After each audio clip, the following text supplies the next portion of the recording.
அற்புதங்கள் செய்திடும் பாத்திமா தாயே, உன் அடைக்கலம் தேடி வந்தோம் ஆதரிப்பாயே. அற்புதங்கள் செய்திடும் பாத்திமா தாயே, உன் அடைக்கலம் தேடி வந்தோம் ஆதரிப்பாயே.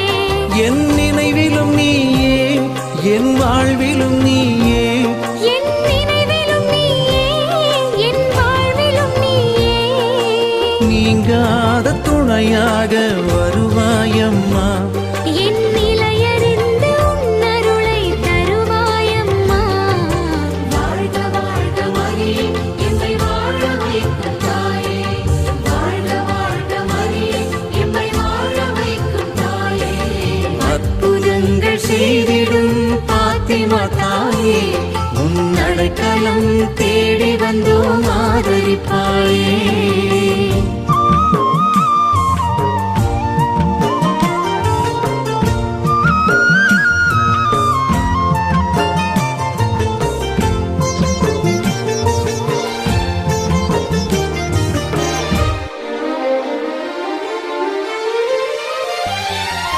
கண்கள் மூடி உன்னை நான் நினைக்கையிலே அம்மா, கண்கள் மூடி உன்னை நான் நினைக்கையிலே அம்மா, உன் கருணை மழை பொழிபவளே பாத்திமா அம்மா, உன் கருணை மழை பொழிபவளே பாத்திமா அம்மா.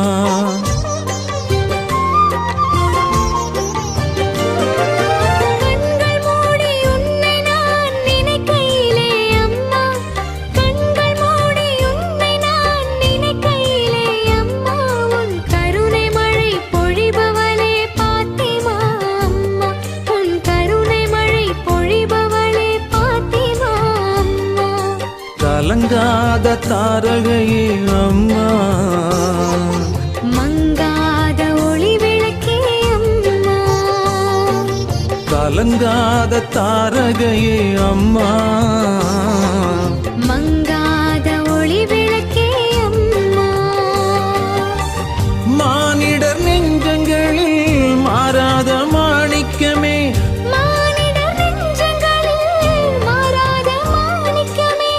பாத்திமா நகரினிலே துணையாயிருப்பவளே, பாத்திமா நகரினிலே துணையாயிருப்பவளே. வாழ்க வாழ்க மரியே, எம்மை வாழ வைக்கும் தாயே. வாழ்க வாழ்க மரியே, எம்மை வாழ வைக்கும் தாயே.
தந்தை மகன் தூயாவியாரின் பெயராலே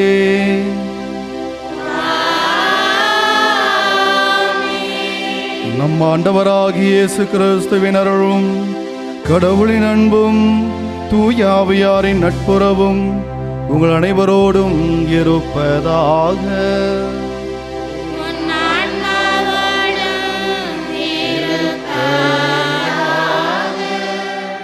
அன்பிற்கினிய இறை குடும்பமே, மகிழ்ச்சி நிறைந்த இந்நாளில் உங்கள் அனைவரையும் இத்தெய்வீக திருப்பலிக்கு அன்புடன் வரவேற்கின்றோம்.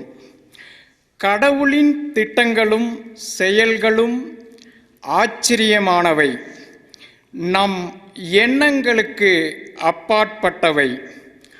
பல்வேறு அற்புதங்களையும் பலருடைய வாழ்வில் மாற்றங்களையும் உருவாக்கிய ஆண்டவர் இயேசு தம் சொந்த மண்ணில் மக்களால் புறக்கணிக்கப்படுகிறார்.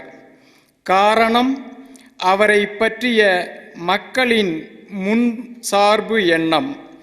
அவருடைய குடும்ப பின்னணியை வைத்து அவரை ஏற்றுக்கொள்ள தயங்குகிறார்கள். நாமும் பல நேரங்களில் கடவுளை சேர்ந்த காரியங்களிலும் மனிதர்களை பற்றிய பார்வையிலும் முன்சார்பு எண்ணங்களையும் மனதில் வைத்து தவறான புரிதல்களில் வாழ்ந்து கொண்டிருக்கின்றோம். இதை தவிர்த்து கடவுளின் மாபெரும் செயல்களை போற்றி புகழ்ந்து அவருடைய மீட்பு திட்டத்தில் அனைவரும் பங்காளிகள் என்பதை உணர்ந்து அதற்கேற்ப வாழ்க்கை வாழ இத்திருப்பலியில் அருள் கேட்டு மன்றாடுவோம். இன்று புனித தொன் போஸ்கோவை நினைவு கூர்ந்து விழா கொண்டாடுகின்றோம். இளைஞர்களையும் நல்வழிப்படுத்த தன்னையே அர்ப்பணித்து சலேசிய சபையை தோற்றுவித்த அவரின் தியாகப் பணியை நினைவு கூர்ந்து அவரைப் போல நாமும் வாழ இறை அருள் வேண்டுவோம். சகோதர சகோதரிகளே, தூய மறைநிகழ்வுகளை கொண்டாட நாம் தகுதி பெறும் பொருட்டு நம் பாவங்களை ஏற்றுக்கொள்வோம். எல்லாம் உள்ள இறைவனிடமும் நான் பாவங்களை ஏற்றுக்கொள்கிறேன். ஏனெனில் சிந்தனையாலும் சொல்லாலும் செயலாலும் கடமையில் தவறியதாலும் பாவங்கள் பல செய்தேன். என் பாவமே, என் பாவமே, என் பெரும் பாவமே. ஆயால்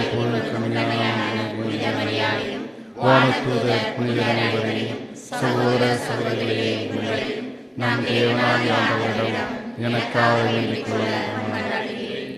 எல்லாமுள்ள இறைவன் நம் மீது இரக்கம் வைத்து நம் பாவங்களை மன்னித்து நம்மை நிலை வாழ்வுக்கு அழைத்துச் செல்வாராக.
மன்றாடுவோமாக.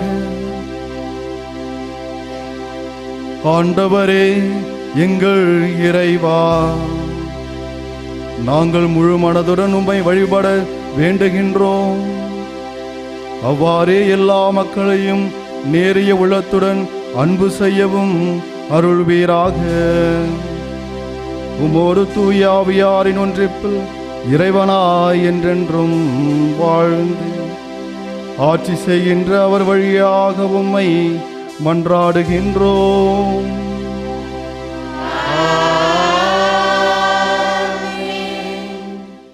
சாமுவேல் 2ஆம் நூலிலிருந்து முதல் வாசகம். 24ஆம் அதிகாரம் 2 மற்றும் 9 17 முடிய இறைவார்த்தைகள். அந்நாள்களில் தாவீது அரசர் யோவாபையும் அவரோடு இருந்த படைத்தலைவர்களையும் அழைத்து, மக்கள் தொகை என்னவென்று நான் அறிய வேண்டும். நீங்கள் தான் முதல் பெயர்செபா வரை அனைத்து இஸ்ரேல் குலங்களிடையே சென்று வீரர்கள் தொகையை கணக்கிடுங்கள் என்றார். யோவாபு வீரர்களின் தொகை கணக்கை அரசரிடம் தந்தார். வாளை ஏந்தும் வீரர்கள் 800,000 பேர் இஸ்ரேலிலும் 500,000 பேர் யூதாவிலும் இருந்தனர். வீரர்களின் தொகையை கணக்கெடுத்த பிறகு தாவீது மனம் வருந்தினார். நான் மாபெரும் பாவம் செய்தேன். ஆண்டவரே, உம் அடியானின் குற்றத்தை மன்னித்தருளும்.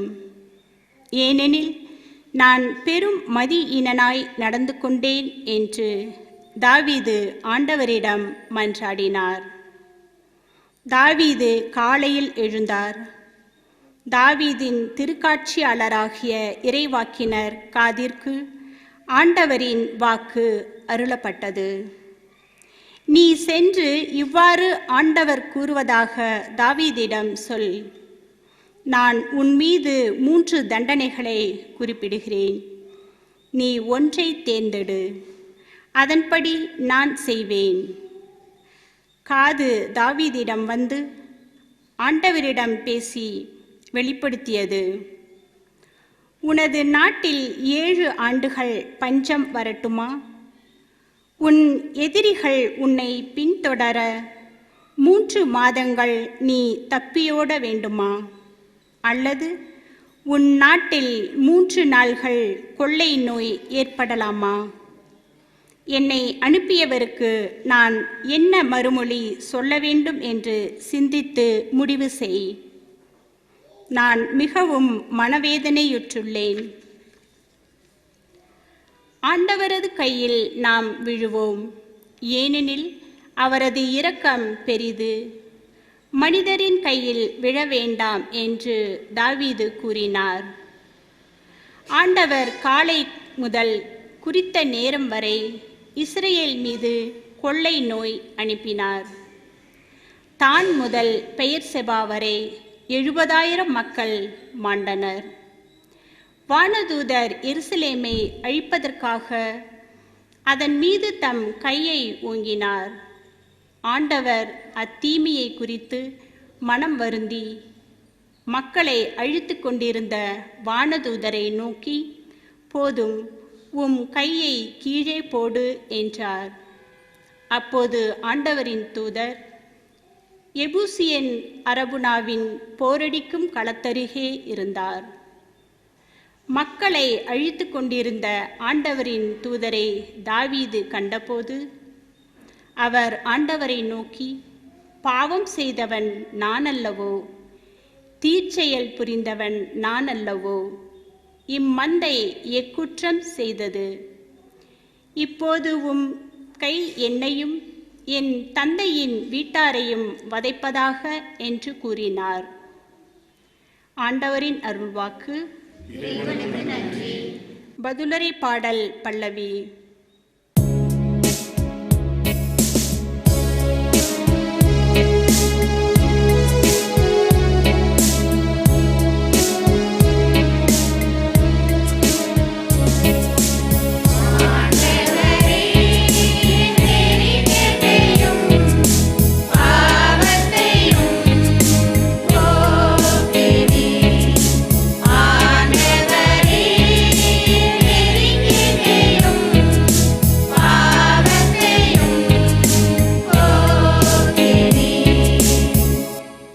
எவரது குற்றம் மன்னிக்கப்பட்டதோ, எவரது பாவம் மறைக்கப்பட்டதோ அவர் பேறு பெற்றவர்.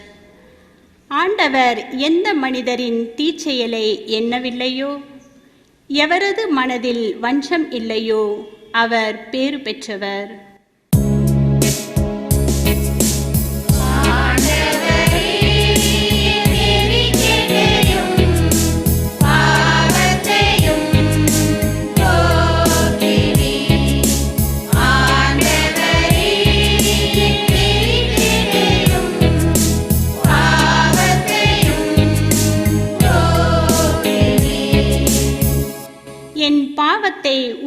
ஆண்டவரிடம் அறிக்கையிட்டேன். என் தீச்செயலை நான் மறைத்ததில்லை. ஆண்டவரிடம் என் குற்றங்களை ஒப்புக்கொள்வேன் என்று சொன்னேன். நீரும் என் நெறிகேட்டையும் பாவத்தையும் போக்கினீர்.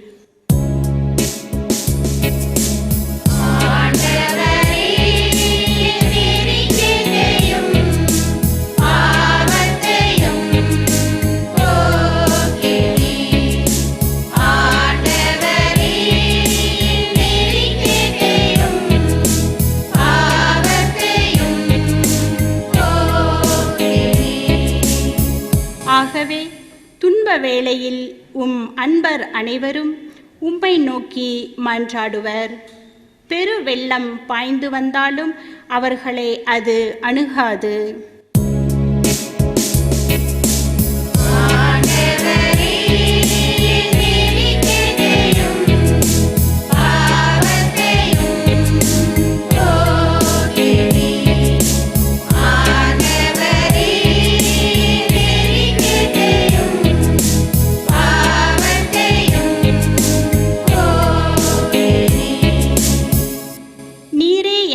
புகலிடம் இன்னலில் இன்று என்னை நீர் பாதுகாக்கின்றீர். உன் மீட்பினால் எழும் ஆரவாரம் என்னை சூழ்ந்தொழிக்கச் செய்கின்றீர்.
ஆண்டவர் உங்களோடு இருப்பாராக.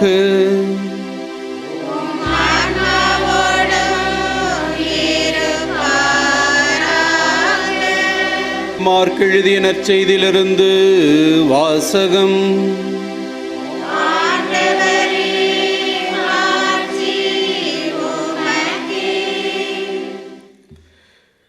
அதிகாரம் 6, இறை வார்த்தைகள் 1-6 முடிய. அக்காலத்தில் இயேசு தொழுகைக்கூட தலைவரின் வீட்டிலிருந்து புறப்பட்டு தமது சொந்த ஊருக்கு வந்தார். அவருடைய சீடரும் அவரை பின்தொடர்ந்தனர். ஓய்வு நாள் வந்தபோது அவர் தொழுகைக்கூடத்தில் கற்பிக்கத் தொடங்கினார். அதை கேட்ட பலர் வியப்பில் ஆழ்ந்தனர். அவர்கள், இவருக்கு இவையெல்லாம் எங்கிருந்து வந்தன? என்னே இவருக்கு அருளப்பட்டுள்ள ஞானம்? என்னே இவருடைய கைகளால் ஆகும் வல்ல செயல்கள்? இவர் தச்சர் அல்லவா? மரியாவின் மகன்தானே? யாக்கோபு, யோசே, யூதா, சீமோன் ஆகியோர் இவருடைய சகோதரர் அல்லவா? இவர் சகோதரிகள் இங்கு நம்மோடு இருக்கிறார்கள் அல்லவா என்றார்கள். இவ்வாறு அவரை ஏற்றுக்கொள்ள அவர்கள் தயங்கினார்கள். இயேசு அவர்களிடம், சொந்த ஊரிலும் சுற்றத்திலும் தம் வீட்டிலும் தவிர மற்றெங்கும் இறைவாக்கினர் மதிப்பு பெறுவர் என்றார்.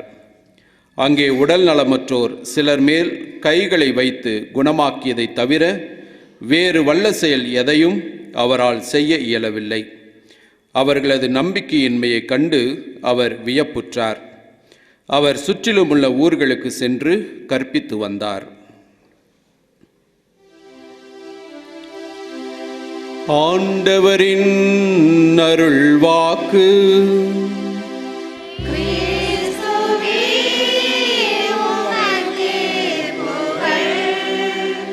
ஒரு பிரபலமான நடிகர் தன்னுடைய வரவேற்பு அறையில் மிகப்பெரிய ஆங்கில கவிஞர்களுள் ஒருவரான வில்லியம் வேர்ட்ஸ்வர்த்துடைய படத்தை மாட்டி வைத்திருந்தார்.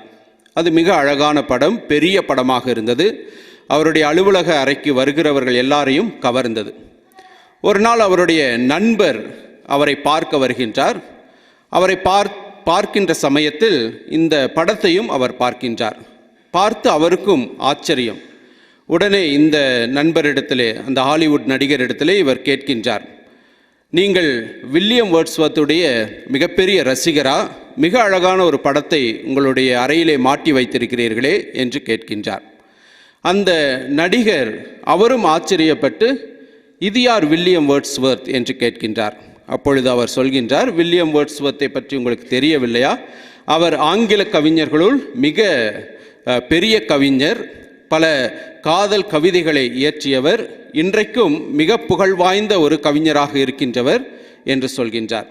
அப்பொழுது அந்த நடிகர் சொல்கின்றார், வில்லியம் வேர்ட்ஸ்வர்த்தை பற்றி எனக்கு தெரியாது.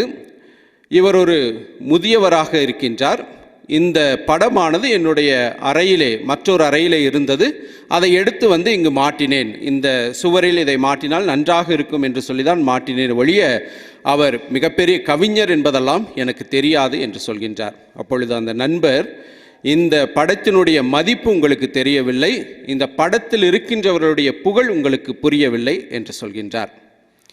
ஆண்டவர் இயேசு கிறிஸ்துவில் அன்புக்குரிய சகோதரிகளே, சகோதரர்களே, பல நேரங்களில் நாம் மனிதர்களையும் சரி, கடவுளுடைய காரியங்களையும் சரி, அதில் இருக்கிற மகத்துவத்தையும் அல்லது மனிதர்களில் இருக்கிற மிகப்பெரிய திறமைகளையும் பல நேரங்களில் குறைவாக மதிப்பிடுகின்றோம். அதற்கு காரணம் நாம் கொண்டிருக்கிற பல முன்சார்பு எண்ணங்கள் அல்லது நாம் கொண்டிருக்கிற பல தவறான கருத்தியல்கள்.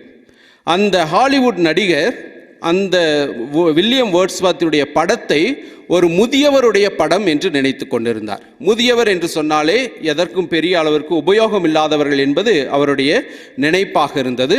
அதே போன்றுதான் நம்முடைய வாழ்க்கையிலும் பல நேரங்களில் நாம் பிறரை பற்றின முன்சார்பு எண்ணங்கள் அல்லது தவறான எண்ணங்களை கொண்டு எடை போடுவதன் விளைவாக நல்லவற்றை இழந்து போகின்றோம். இன்றைய நற்செய்தியில் ஆண்டவர் இயேசு கிறிஸ்து அப்படிப்பட்ட ஒரு சூழலை சந்திப்பதை நாம் பார்க்கின்றோம். பல இடங்களுக்கும் செல்கின்றார், பல புதுமைகளை செய்கின்றார், தன்னுடைய போதனையின் வழியாக மக்களை ஈர்க்கின்றார். அவரை விமர்சித்தவர்கள் கூட இவருடைய போதனையை கேட்பதற்காக அவர் பின்னால் வருகின்றார்கள். அந்த அளவிற்கு ஆண்டவர் இயேசு கிறிஸ்து புகழ் வாய்ந்தவராக இருக்கின்றார். ஆனால் தன்னுடைய சொந்த மண்ணிற்கு வந்து அந்த மக்கள் மத்தியிலே தொழுகை கூடத்திற்கு சென்று அவர் போதித்த போது அந்த மக்களிடமிருந்து இரண்டு விதமான மாறுபட்ட எண்ணங்கள் வெளிப்படுவதை பார்க்கின்றோம். முதலிலே ஆண்டவர் இயேசு கிறிஸ்து அவர் போதிப்பதை பார்த்த மக்கள் அனைவருமே ஆச்சரியப்படுகிறார்கள். மக்கள் அனைவரும் வியப்பில் ஆழ்ந்து போகிறார்கள். இவருக்கு இவையெல்லாம் எங்கிருந்து வந்தன? என்னே இவருக்கு அருளப்பட்டுள்ள ஞானம், என்னே இவருடைய கைகளால் ஆகும் வல்ல செயல்கள் என்று சொல்லி இயேசு கிறிஸ்துவனுடைய போதனையையும் அவருடைய வல்ல செயல்களையும் பார்த்து ஆச்சரியப்படுகிறார்கள். அப்படி ஆச்சரியப்பட்ட அதே மக்கள் அடுத்த நொடியே மாறி இயேசு கிறிஸ்துவனுடைய பின்புலத்தை பற்றி பேச ஆரம்பிக்கிறார்கள். இவர் தச்சர் அல்லவா? மரியாவின் மகன்தானே?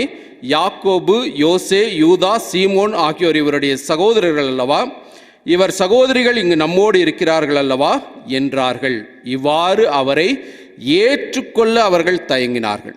இயேசு கிறிஸ்துவனுடைய போதனை அவர்களை கவர்ந்தது, அவருடைய வல்ல செயல்கள் அவரை கவர்ந்தது. ஆனால் அவருடைய குடும்ப பின்னணி, அவர் சார்ந்த சமுதாயம் அவருடைய செயல்களை ஏற்றுக்கொள்ள அவர்களுக்கு தடையாக மாறுகின்றது. ஏனென்றால் அவர்களை பொறுத்தவரை இயேசு எங்களில் ஒருவர், சிறு வயதிலிருந்து இங்கு வளர்ந்த ஒரு பையன், எல்லா காரியங்களையும், அவர் செய்த காரியங்களை எல்லாம் நாம் பார்த்திருக்கிறோம். அவருடைய தாய் பட்ட கஷ்டங்களை எல்லாம் நாங்கள் பார்த்திருக்கிறோம். அவருடைய சகோதர சகோதரியுடைய வாழ்க்கையெல்லாம் நாங்கள் பார்த்திருக்கிறோம்.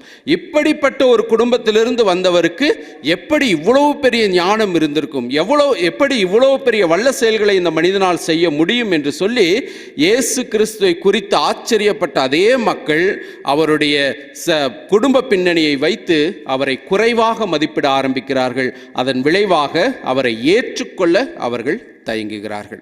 பல நேரங்களில் இது நம்முடைய வாழ்க்கைக்கும் மிகப்பெரிய ஒரு பாடமாக இருக்கிறது. நாம் பல மனிதர்களை அல்லது கடவுளை சார்ந்த காரியங்களை குறைவாக மதிப்பிடுகின்றோம். குறிப்பாக சொல்ல வேண்டும் என்று சொன்னால், கத்தோலிக்க கிறிஸ்தவர்களாகிய நாம் ஒவ்வொருவருமே சிறு வயதிலிருந்தே திருப்பலியில் கலந்து கொள்கிறோம், ஜெபமாலை ஜெபிக்கிறோம், ஆராதனையில் கலந்து கொள்கிறோம், தனிப்பட்ட ஜெபங்களில் ஈடுபடுகிறோம். இவை அனைத்துமே காலம் செல்ல செல்ல அதனுடைய மதிப்பை கொஞ்சம் கொஞ்சமாக நம்முடைய மனங்களில் இழந்து வருகிறது. ஞாயிற்றுக்கிழமை திருப்பலிக்கு போக வேண்டும், அந்த கடமையை நிறைவேற்றிவிட வேண்டும். குடும்பத்திலே ஜெபமாலையை ஜெபிக்க வேண்டும், அந்த கடமையை நிறைவேற்ற வேண்டும். சில நிமிடம் கடவுள் முன்பாக அமர வேண்டும், அந்த கடமையை நிறைவேற்றிவிட வேண்டும் என்று சொல்லி எல்லாவற்றையும் நாம் கடமைக்காக செய்ய ஆரம்பிக்கின்ற போது அதனுடைய மகத்துவமும் அதனுடைய மதிப்பும் குறைந்து கொண்டே போகிறது. நமக்கு பழக்கமாகிறது. தமிழிலே சொல்வது போல பழக பழக பாலும் புளிக்கும் என்பது போல இயேசு கிறிஸ்துவை அந்த மக்கள் தொடர்ந்து பழக்கப்பட்ட ஒரு நபராக பார்த்ததால் ஏற்றுக்கொள்ள முடியவில்லை. அதே போன்றுதான் நாம் கடவுளை சார்ந்த பல காரியங்களிலும் இருக்கின்றோம். தொடர்ந்து ஒவ்வொன்றையும் செய்து கொண்டே இருப்பதால் அதை பெரிதாக நாம் எடுத்துக்கொள்வதில்லை. அதற்குரிய மாண்பையும் மதிப்பையும் நம்முடைய உள்ளங்களில் இழந்து போகின்றவர்களாக இருக்கின்றோம். இயேசுவில் அன்புக்குரியவர்களே, இப்படிப்பட்ட எண்ணங்கள், இப்படிப்பட்ட முன்சார்பான கருத்துகள் நம்முடைய உள்ளத்தில் இருந்தது என்று சொன்னால் கண்டிப்பாக நம்மால் நம்முடைய ஆன்மீக வாழ்விலே ஒரு செழிப்பானவர்களாக வாழ முடியாது. அதே நேரத்தில் நம்மை சுற்றி இருக்கிற சகோதர சகோதரிகளை பற்றிய நம்முடைய எண்ணங்களையும் நாம் சற்று சிந்தித்து பார்க்க வேண்டும். கடவுளுடைய படைப்பில் ஒவ்வொன்றுமே ஆச்சரியமானவை, ஒவ்வொருவருமே தனித்துவமிக்கவர்கள், ஒவ்வொருவருமே கடவுளால் திறமைகளையும் கடவுளால் பல நல்ல குணங்களையும் கொடுக்கப்பட்டு படைக்கப்பட்டவர்கள். அப்படிப்பட்ட நபர்களை பல நேரங்களில் நாம் அவருடைய குடும்ப சூழலை வைத்து, அவர்கள் வளர்ந்த பின்னணியை வைத்து, அல்லது அவருடைய வாழ்க்கை முறையை வைத்து அவர்கள் ஒரு நல்ல நிலையில் இருக்கிற போது தவறாக எடை போடுகிறோம். எப்படி இந்த குடும்பத்திலிருந்து இப்படி ஒரு மனிதர் வர முடியும், எப்படி இந்த சமுதாய சூழலிலிருந்து ஒருவர் வர முடியுமா என்று சொல்லி பல நேரங்களில் தவறாக கணிக்கின்றோம். அந்த நபர்களுடைய அந்த நிலையை ஏற்றுக்கொள்ள நாம் தயங்குகின்றோம். இதை விடுத்து நாம் அவர்களில் இருக்கிற அந்த தெய்வீகத்தை, கடவுளுடைய திட்டத்தை நாம் புரிந்து கொள்ள ஆரம்பித்தோம் என்று சொன்னால் அந்த நபர்களையும் நம்மால் ஏற்றுக்கொள்ள முடியும். எனவே தொடர்கின்ற திருப்பலியிலே நாம் ஒவ்வொருவரும் பிறரையும் சரி, கடவுளை சார்ந்த எல்லா காரியங்களையும் சரி, ஒவ்வொரு நாளும் புதிதாக பார்க்க ஆரம்பிப்போம். ஒவ்வொன்றுமே நமக்கு பல பாடங்களை கற்றுக் கொடுக்கிறது, வாழ்க்கைக்கான பலவற்றை கொடுக்கிறது என்பதை புரிந்து கொண்டவர்களாக வாழ முயற்சி எடுப்போம். இன்று நாம் புனித தொன் போஸ்கோவினுடைய நினைவை கொண்டாடுகின்றோம். இவரும் அந்த முன்சார்பான எண்ணங்களை உடைத்தெறிந்த ஒரு நபர். அவர் வாழ்ந்த காலத்திலே இளைஞர்களை பற்றி தவறான புரிதல்கள் மக்கள் மத்தியில் இருந்தது. இளைஞர்கள் இப்படித்தான் இருப்பார்கள், சமுதாயத்திற்கு உபயோகமற்றவர்கள், பல தீய பழக்கங்களை கொண்டவர்கள் என்று சொல்லி அவர்களை பற்றின ஒரு தவறான முத்திரை இருந்தது. இவர் அந்த இளைஞர்களை தேடி சென்றார். அந்த இளைஞர்களில் இருந்த கடவுளுக்கு அவர்களுக்கு கொடுத்த திறமைகளை வெளிக்கொணர முயற்சி எடுத்தார். அந்த இளைஞர்களில் இருந்த சில தனிப்பட்ட திறமைகளை எல்லாம் கொண்டு வந்தார். அந்த இளைஞர்களை கடவுளுடைய படைப்பாக மாற்றினார். அப்படி மக்கள் மத்தியில் அவர்களை பற்றின ஒரு சரியான புரிதலை உருவாக்குகிற மிகப்பெரிய ஒரு பணியை செய்தவர் தான் இவர். இளைஞர்களுக்காக பணி செய்வதற்காகவே சலேசிய சபையை ஆரம்பித்து இன்றைக்கும் அதனுடைய கிளைகள் உலகம் முழுவதும் பரவி பல்லாயிரக்கணக்கான இளைஞர்களையும் மக்களையும் ஆன்மீக பாதையில் நடத்தி கொண்டிருக்கின்ற அந்த மாபெரும் பணியை அந்த சபை செய்து வருகிறது. இப்படிப்பட்ட ஒரு புனிதரை கொடுத்த இறைவனுக்கு நாம் நன்றி சொல்லுவோம். அந்த புனிதர் எப்படி கருத்துக்களை எல்லாம் உடைத்தெறிந்து, முன்சார்பு எண்ணங்களை எல்லாம் உடைத்தெறிந்து ஒரு புதிய பாதையை இளைஞர்களுக்கு வழிவகுத்து கொடுத்தாரோ, அதே போல் நம்முடைய வாழ்க்கையில் இருக்கிற இந்த தவறான முன்சார்பு எண்ணங்களை எல்லாம் மாற்றி எல்லாரையும் ஏற்று அவர்களிடத்தில் இருக்கிற நல்லவற்றை கண்டுகொண்டு கடவுளுடைய திட்டங்களை நாம் புரிந்து கொண்டு அதற்கேற்ப செயல்பட தொடர்கின்ற திருப்பலியிலே மன்றாடுவோம். ஆண்டவர் இயேசு நம் ஒவ்வொருவரையும் தொடர்ந்து நிறைவாக ஆசீர்வதிப்பார். அன்புக்குரியவர்களே, இறைவன் நம்மை அன்பு செய்கிறார், நாம் அவரை அன்பு செய்கிறோம். நம்மோடு இருப்பவர்களை அதே போல அன்பு செய்ய அழைக்கப்பட்டிருக்கிறோம். முன்சார்பு எண்ணங்களால் நம்மோடு இருப்பவர்களை தள்ளி வைத்து பார்க்காமல் எல்லோரையும் சமமாக பாவித்து வாழ்கின்ற மனப்பக்குவத்தை இறைவன் நமக்கு தர வேண்டும் என்று சொல்லியும், நம்முடைய அன்றாட தேவைகளுக்காகவும் நம்முடைய எண்ணங்கள் இயக்கங்களை இறைவன் நிறைவேற்றி தர வேண்டும் என்று சொல்லியும் நம்முடைய விசுவாசமுள்ள மன்றாட்டுகளை ஆண்டவர் பாதத்திலே எடுத்து வைப்போம். விண்ணக தந்தையே இறைவா, திராவையாகிய உமது குடும்பத்தை உமது பாதையில் வழிநடத்த உம்மால் தேர்ந்து கொள்ளப்பட்ட திருத்தந்தை, ஆயர்கள், திருப்பணியாளர்கள், துறவரத்தார் அனைவரையும் திருப்பாதம் சமர்ப்பிக்கிறோம். அவர்களுக்கு தேவையான உடல், உள்ளம், ஆன்ம நலன்களை நிறைவாக தந்து வழிநடத்தி ஆசீர்வதிக்க வேண்டுமாய் இறைவா உம்மை மன்றாடுகின்றோம். ஆண்டவரே, எங்கள் மன்றாட்டை கேட்டருளும்.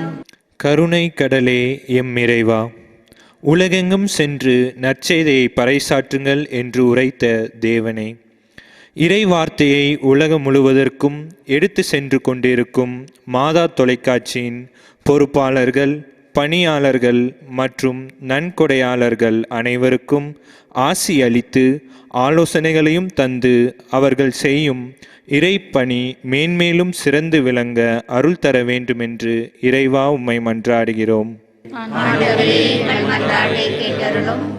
அன்பு ஆண்டவரே, என் சமூகம் உனக்கு முன்பாக சென்று உன்னை காக்கும் என்று கூறி இந்நாள் வரை எம்மை காத்து வரும் இறைவா, எம் பங்கு மக்கள் அனைவரையும் பாதம் அர்ப்பணிக்கிறோம். கல்வி பயில்வோருக்கு நல்ல ஞானத்தையும், இளையோருக்கு சிறந்த எதிர்காலத்தையும், பணி செய்வோருக்கு ஆற்றலையும், முதியோருக்கு மன அமைதியையும், நோயுற்றோருக்கு உடல் நலனும் தந்து ஆசீர்வதிக்க வேண்டுமாய் இறைவா உம்மை மன்றாடுகிறோம். திருக்குடும்பத்தின் தலைவரே எம் இறைவா, திருமணம் என்னும் அருட்சாதனத்தின் மூலம் இணைந்து 25 ஆண்டுகளை உம்மளியில் பயணித்து இன்று ஜூப்ளி கொண்டாடும் தம்பதிகளை பாதம் சமர்ப்பிக்கின்றோம். அவர்களுக்காக நன்றி கூறுகின்றோம். மென்மேலும் ஆசிர்வதித்து அனைத்து வரங்களையும் பொழிந்து தம் இல்லத்திலும் இல்லத்திலும் அவர்கள் மேற்கொள்ளும் எல்லா செயல்களிலும் நீர் உடனிருந்து காத்து செயலாற்றி முன்மதியானவர்களாய் வாழ அருள் புரிய வேண்டுமாய் இறைவா உம்மை மன்றாடுகின்றோம். நீதியின் தேவனே இறைவா, என் தேச தலைவர்களுக்காக உம்மிடம் ஜெபிக்கிறோம். ஜாதி, மத, இனபேதமின்றி ஆட்சி செய்யவும், தேவைப்படுவோர்களுக்கு தன்னலமின்றி உதவி செய்திடவும், நிறைவேற்றும் நலத்திட்டங்கள் அனைத்தும் உரியவர்களுக்கு சென்று அடைந்திடவும், பல்வேறு வகைகளில் பாதிக்கப்பட்டவர்களுக்கு விரைவில் பலன் கிடைத்திடவும், நல்ல மனதையும் செயலாற்றும் திறனையும் பொழிந்து வழிநடத்த வேண்டுமாய் இறைவா உம்மை மன்றாடுகிறோம். ஆண்டவரே, எங்கள் மன்றாட்டை கேட்டருளும். நம்முடைய தனிப்பட்ட தேவைகளுக்காகவும் மௌனமாக ஜெபிப்போம்.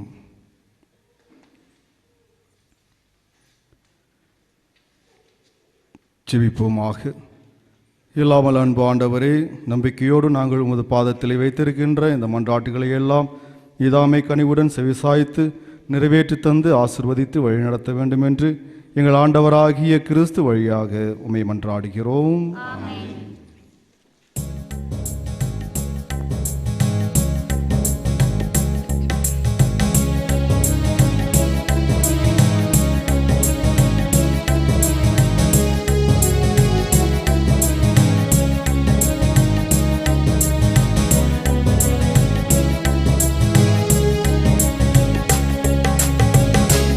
என்ன ஆனந்தம், எல்லையில்லா ஆனந்தம், என்ன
சகோதர சகோதரிகளே, என்னுடையதும் உங்களுடையதுமான இந்த திருப்பலி எல்லாமல்ல தந்தையாக இறைவனுக்கு ஏற்றதாகும்படி செபியுங்கள்.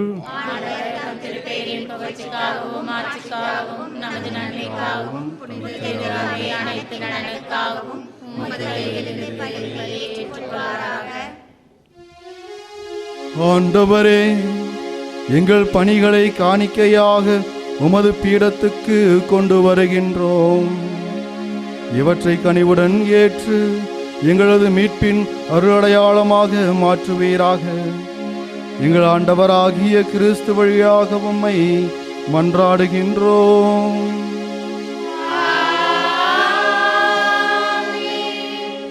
ஆண்டவர் உங்களோடு இருப்பாராக.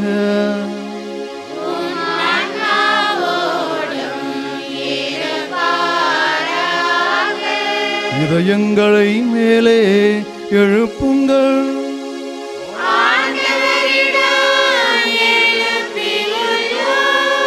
நம் இறைவனாகிய ஆண்டவருக்கு நன்றி கூறுவோம்.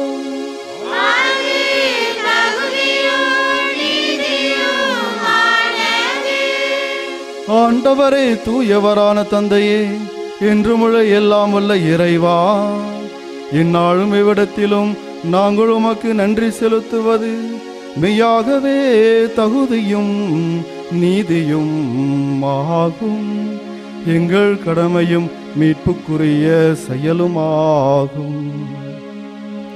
உமது நன்மை மிகுதியால் எங்கள் ஆண்டவராகிய கிறிஸ்து வழியாக நீர் மனிதராகிய எங்களை படைத்தீர். நாங்கள் நீதியின்படி தண்டனைக்குரியவராயினும் உமது இரக்க மிகுதியினால் எங்களை மீட்டருளினீர். அவர் வழியாகவே உமது மாண்பை வானதூதர் புகழ்கின்றனர். தலைமை தாங்குவோர் உம்மை வழிபடுகின்றனர். அதிகாரம் செலுத்துவோர் திருமுன் நடுங்குகின்றனர். வானங்களும் அவற்றிலுள்ள ஆற்றல்களும் செராபீன்களும் ஒன்று கூடி அக்களித்து கொண்டாடுகின்றனர். அவர்களோடு எங்கள் குரலையும் சேர்த்து கொள்ளுமாறு நாங்கள் உம்மை தாழ்மையுடன் இறைஞ்சி புகழ்ந்து பாடுவதாவது.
ஆண்டவரே, நீர் மெய்யாகவே தூயவர், தூய்மை அனைத்துக்கும் ஊற்று. ஆகவே உம்முடைய ஆவியை பொழிந்து இக்காணிக்கைகளை தூய்மைப்படுத்த உம்மை வேண்டுகின்றோம். இவ்வாறு எங்கள் ஆண்டவர் இயேசு கிறிஸ்துவின் உடலும் இரத்தமுமாக எங்களுக்கு இவை மாறுவனவாக. அவர் பாடுபட உளம் கனிந்து தம்மையே கையளித்த போது அப்பத்தை எடுத்து நன்றி செலுத்தி அதை பிட்டு தம் சீடர்களுக்கு அளித்து கூறியதாவது: அனைவரும் இதிலிருந்து பெற்று உண்ணுங்கள், ஏனெனில் இது உங்களுக்காக கையளிக்கப்படும் என் உடல்.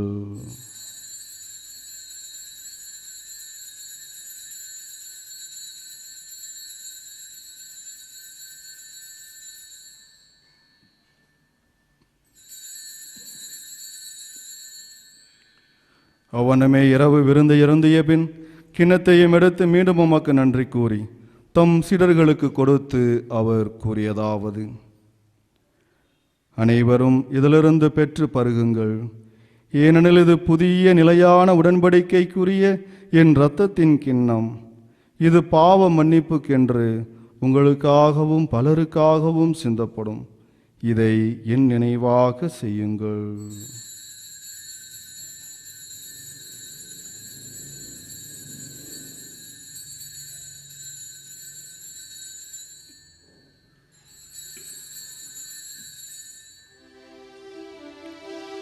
நம்பிக்கையின் மறைபொருள்.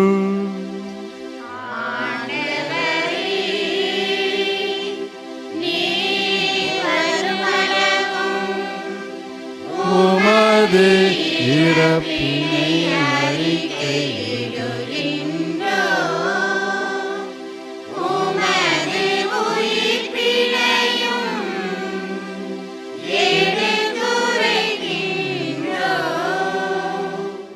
ஆகவே ஆண்டவரே, நாங்கள் கிறிஸ்துவின் இறப்பினையும் உயிர்ப்பினையும் நினைவுகூர்ந்து வாழ்வு தரும் அப்பத்தையும் மீட்பளிக்கும் கிண்ணத்தையும் உமக்கு ஒப்புக் கொடுக்கின்றோம். திருமுன் நின்று உமக்கு ஊழியம் புரிய தகுந்தவர்கள் என எங்களை ஏற்றுக்கொண்டீர். எனவே உமக்கு நன்றி செலுத்துகின்றோம். மேலும் கிறிஸ்துவின் உடலிலும் இரத்தத்திலும் பங்கு கொள்ளும் எங்களை தூய ஆவியார் ஒன்று சேர்க்க வேண்டுமென உம்மை தாழ்மையுடன் மன்றாடுகின்றோம்.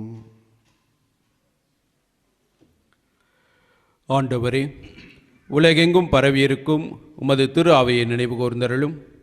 எங்கள் திருத்தந்தை பிரான்சிஸ், எங்கள் ஆயர் அமல்ராஜ், எல்லா திருநிலையினர் ஆகிய அனைவரோடும் உமது திரு அவை அன்பில் நிறைவு பெற செய்தருளும். மேலும் உயிர்த்தெழும் எதிர்நோக்குடன் துயில் கொள்ளும் எங்கள் சகோதரர் சகோதரிகளையும் இறந்தோர் அனைவரையும் இரக்கத்துடன் நினைவு கூர்ந்து உமது திருமுக ஒளியினுள் ஏற்றருளும். எங்கள் அனைவர் மீதும் இரக்கமாயிரும். கடவுளின் கன்னித்தாயான புனித மரியா, அவருடைய கணவரான புனித யோசேப்பு, புனித திருத்தூதர்கள், இன்று நாங்கள் நினைவு கூர்ந்து கொண்டாடும் புனித தொன்போஸ்கோ, இவ்வுலகிலும் உகந்தவராயிருந்தோர் ஆகிய புனிதர் அனைவருடனும் நாங்கள் நிலை வாழ்வில் பங்கு கொள்ளும் தகுதி பெற்று திருமகன் இயேசு கிறிஸ்து வழியாக உம்மை புகழ்ந்தேத்தும் வரமருள உம்மை மன்றாடுகின்றோம்.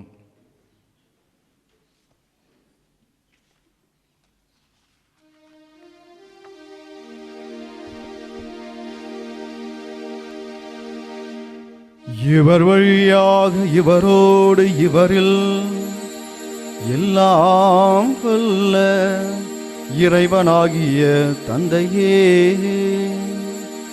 தூய ஆவியாரின் ஒன்றிப்பில் எல்லா புகழும் மாட்சியும் என்றென்றும் உமக்கே உரியதே.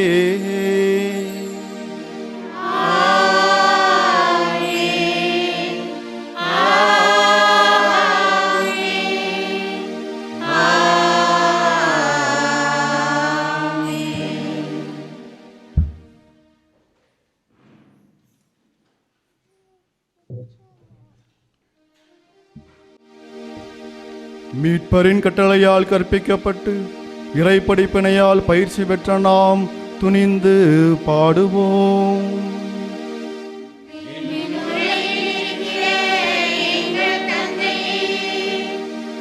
உமது பெயர்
ஆண்டவரே, தீமை அனைத்திலிருந்தும் எங்களை விடுவித்து எங்கள் வாழ்நாளில் அமைதியை கனிவுடன் அருளும் உம்மை மன்றாடுகின்றோம். உமது இரக்கத்தின் உதவியால் நாங்கள் பாவத்திலிருந்து எப்போதும் விடுதலை பெற்று யாதொரு கலக்கமுமின்றி நலமாயிருப்போமாக. நாங்கள் இது நோக்கி இருக்கும் பேரின்பத்துக்காகவும் எம்மீட்பராகிய இயேசு கிறிஸ்துவின் வருகைக்காகவும் காத்திருக்கின்றோம்.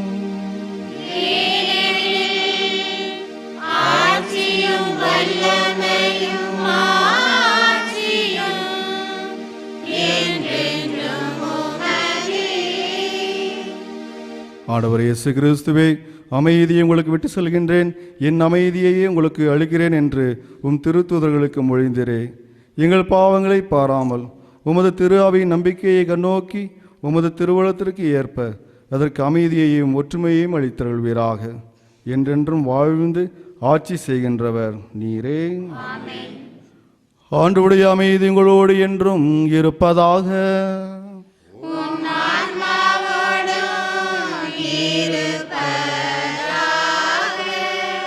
ஆண்டவர் தருகிற அமைதியை ஒருவருக்கொருவர் அறிவித்துக் கொள்வோம்.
இதோ இறைவனின் செம்மறி, இவரை உலகின் பாவங்களை போக்க வந்த அன்பு ஆண்டவர் நமக்காக இந்த அப்பத்திலே தன்னையே பிரசன்னமாக்கி இருக்கிறார்.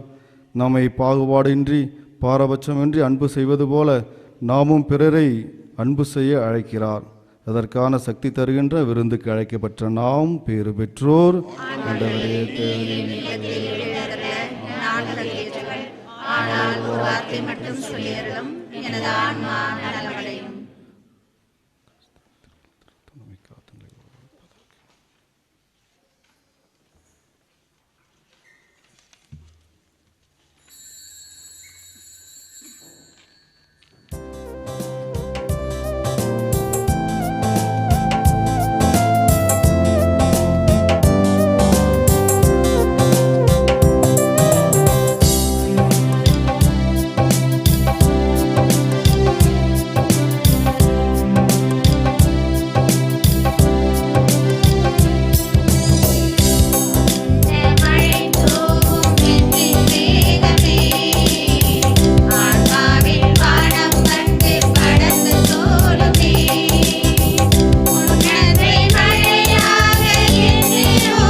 நன்றி கூறி மன்றாடுவோம். ஆண்டவரே, மீட்பளிக்கும் கொடையால் வலுவூட்ட பெற்ற நாங்கள் உம்மை வேண்டுகின்றோம். அதனால் முடிவில்லா மீட்பின் இந்த உதவியால் உண்மையான நம்பிக்கை என்றும் வளர்ச்சியுற செய்வீராக. எங்கள் ஆண்டவராகிய கிறிஸ்து வழியாக உம்மை மன்றாடுகின்றோம். ஆண்டவர் உங்களோடு இருப்பாராக.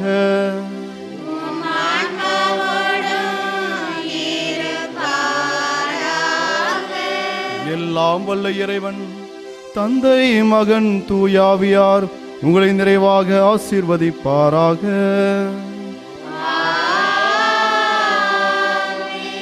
சென்று வாருங்கள், திருப்பலி நிறைவேறிற்று.